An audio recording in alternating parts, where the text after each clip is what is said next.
like other countries, is faced with one candidate who is a very known quantity, and also faced, on the other hand, with one of the least known candidates, well-known candidates, at least in terms of a role as a policy maker. And so the Indian government will likely, and has publicly taken the line, that it is a domestic decision for the US public in terms of who it elects. And Delhi will deal with whomever comes to power. And it will likely note that the US-India relationship is driven by factors that will persist regardless of who is president. 1 year ago, everyone knew how this election was going to play out. Boring, predictable Clinton versus Bush. Trump outlasted a whole range of candidates, better known, better position, better equipped, better established political leaders. Similarly, people who thought Clinton will have a walkover, we saw her actually struggle against Bernie Sanders.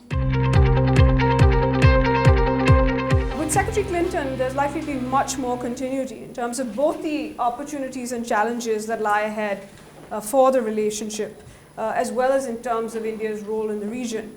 With Mr. Trump, in many cases, the answer to the question of what he's likely to do, and the honest answer is, I don't know. What Delhi will have to do is find ways, and this is going to be true of either administration, but particularly perhaps with the Trump administration, is find ways to emphasize India's utility. Where does India fit into US strategy? Three broad ideas which I think India has to deal with. One is the question of American retrenchment.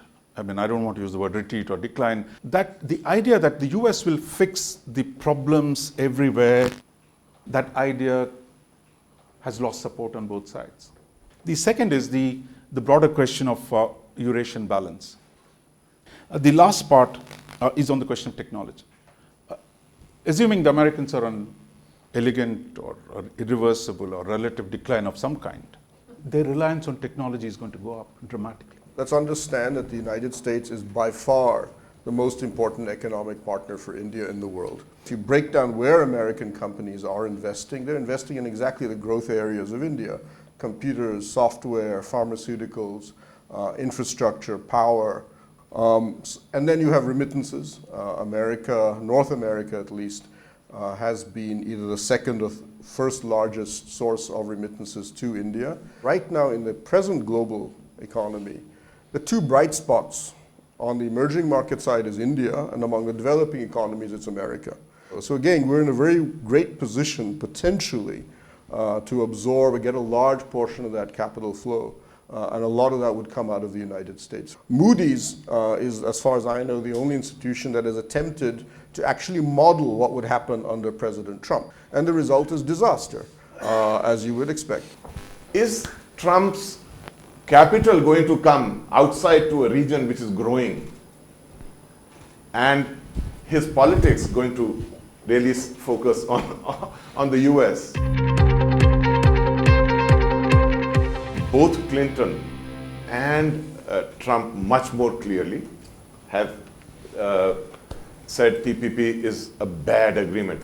I feel that with additional effort, US President will try and take TPP through, because it is the US answer to a very important situation of geo-economic change.